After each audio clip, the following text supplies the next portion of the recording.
بسم اللہ الرحمن الرحیم۔ السلام علیکم۔ میرا نام احمد ہے اور میرے ساتھ ایک بڑا خوفناک انسیڈنٹ ہوا۔ یہ ہمارا لاہور سے اسلام آباد موٹر وے کا سفر تھا جو 2020 میں پیش آیا۔ پیر کا دن تھا، سردیوں کی شام تھی اور 5 بجے ہم لاہور اسلام آباد ٹول پلازے پر سفر کا آغاز کر چکے تھے۔ موٹر وے پر تھوڑی تھوڑی دھند کا آغاز ہو چکا تھا۔ اب تقریباً 1 گھنٹہ ہو چلا تھا ہمیں ڈرائیو کرتے ہوئے۔ یہاں سے خوبرا کے پاس ایک ٹک شاپ ہے۔ ہمیں بھوک لگ رہی تھی، ہم یہاں رکے، کھانے پینے کا سامان لیا اور پھر اپنے سفر پر رواں دواں ہو گئے۔ کافی دیر سفر کرنے کے بعد ہم موٹر وے سالٹ رینج پر آئے۔ میرے ساتھ میرا کزن بھی تھا جو اس وقت ڈرائیونگ کر رہا تھا، اس کا نام ماجد تھا۔ ہم کلر کہار کے ایک ٹرننگ پوائنٹ سے گزر رہے تھے اور پھر وہاں سے 10 کلومیٹر آگے ہمیں مسجد نظر آئی۔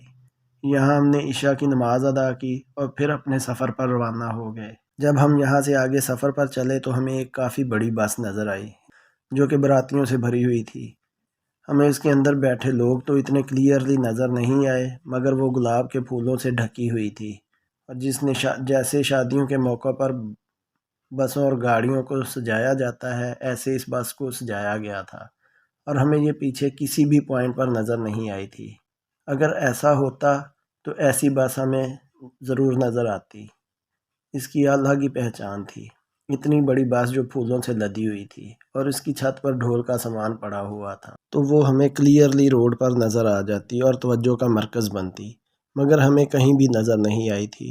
اور یہ بس اچانک روڈ پر کیسے آئی، ہمیں کچھ نہیں پتہ چلا۔ اب تھوڑا آگے جا کر ہمیں ایک بڑی بیکری ٹائپ شاپ ملی اور ہم نے وہاں روک کر وہاں سے گرما گرم چائے پی اور ساتھ بیکری کا کچھ سامان لیا۔ وہ بس بھی ہمارے پاس آ کر رک گئی اور اس میں سے ایک نوجوان لڑکا باہر نکلا جس کی ہائٹ کافی زیادہ تھی۔ اس نے مکمل سفید رنگ کے کپڑے پہنے ہوئے تھے اور وہ آ کے بیکری والے کو کہنے لگا کہ جتنی بھی مٹھائی ہے آپ اس کو پیک کر دیں۔ ہمیں لگا یہ شادی والے لوگ ہیں، براتیوں سے بھری بس ہے اور ایسے موقعوں پر تو مٹھائی ضرور ہوتی ہے۔ وہ کافی زیادہ مٹھائی لے کر اکیلا ہی بس میں بیٹھا۔ ہم اس کو دیکھے جا رہے تھے اور ہم حیران تھے کہ اس نے اتنی زیادہ مٹھائی کیسے اکیلے اٹھائی، اور سیکنڈلی اس کی مدد کو ایک بندہ بھی نہ اترا تھا۔ اب ہم یہاں سے 20 منٹ کی ڈرائیو کر کے آگے گئے ہوں گے کہ ہماری گاڑی اچانک رک گئی۔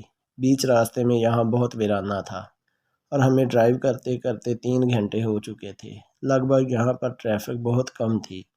ابھی ہم سوچ ہی رہے تھے کہ کسی گاڑی کو مدد کے لیے روکیں تو وہی براتیوں کی بس ہمارے آگے آ کر رک گئی۔ اس میں سے وہی لڑکا اترا اور ہمارے پاس آ کر کہنے لگا، ہم آپ کی کچھ مدد کر سکتے ہیں؟ میں نے کہا ایکچولی ہماری گاڑی میں کوئی مسئلہ ہو گیا ہے، یہ پہلے سے ہی تھوڑا مسئلہ کر رہی تھی، مگر اس کو اتنے لمبے سفر پر لے جانے کی غلطی کر بیٹھے۔ انہوں نے ہماری گاڑی کو ٹو کیا اور ہم بس میں سوار ہو گئے۔ اندر گئے تو ہم نے دیکھا کہ عورتیں پچھلی سیٹ پر بیٹھی تھیں، مگر ان سب نے کالے برقعے پہنے ہوئے تھے اور ان سب کے گھونگھٹ نکلے ہوئے تھے، مطلب کسی کا چہرہ نظر نہیں آ رہا تھا۔ اب خاموشی سے جا کر بس میں کھڑے ہو گئے کیونکہ وہاں کوئی جگہ خالی نہیں تھی۔ ہم نے اتنے میں غنیمت جانی کہ انہوں نے ہمیں اندر آنے دیا تھا، ہماری مدد کی۔ اس کے بعد ایک بوڑھا آدمی آیا مٹھائی لے کر ہمارے پاس اور کہنے لگا میرے بیٹے کا نکاح ہوا ہے۔ ہم نے ہلکی سی اسمائل دی اور مٹھائی کھانے لگے۔ یہ وہی مٹھائی تھی جو انہوں نے ہمارے سامنے اس بیکری سے لی تھی۔ اب 1 گھنٹہ کھڑا رہنے کے بعد اس بوڑھے آدمی نے ہمیں آ کر بیٹھنے کو کہا۔ میری تو ٹانگیں تھک گئی تھی کھڑے کھڑے۔ میں نے شکر ادا کیا کہ بیٹھنے کو جگہ ملی۔ چلتی بس میں ہمیں کھانا دیا گیا۔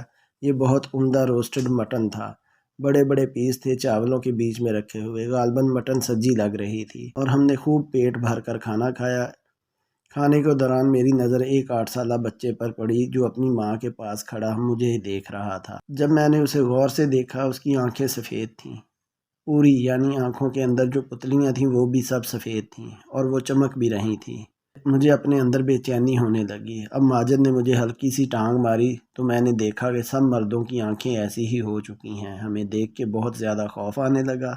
ہمیں سمجھ آ گئی تھی کہ ہم جنات کے ساتھ بس میں بیٹھے ہوئے ہیں۔ ہم نے آیت الکرسی پڑھنا شروع کر دی تو میرے ساتھ بیٹھے ہوئے چاروں آدمیوں کے جسم سے ہلکا ہلکا سا دھواں نکلنے لگا جو میں نے اپنی آنکھوں سے دیکھا۔ اب ہمیں اور خوف آنے لگا تھا۔ ہم نے کہا کہ ہمیں رفع حاجت محسوس ہو رہی ہے تو ہم فوراً بس کو روک دیں اور ہمیں اتار دیں۔ اب جب بس کو بریک لگی تو دروازہ نہ کھلے، ہماری جان پر بنی ہوئی تھی۔ پھر پیچھے سے ایک آدمی نکل کر آیا جس کی بدصورت سی شکل تھی۔ اس نے اپنے ہاتھ کو لاک پر رکھا، یعنی اس نے دروازے کی کنڈی پر ہاتھ ہی رکھا تو دروازہ کھل گیا۔ وہ خود بخود ہی کھل گیا۔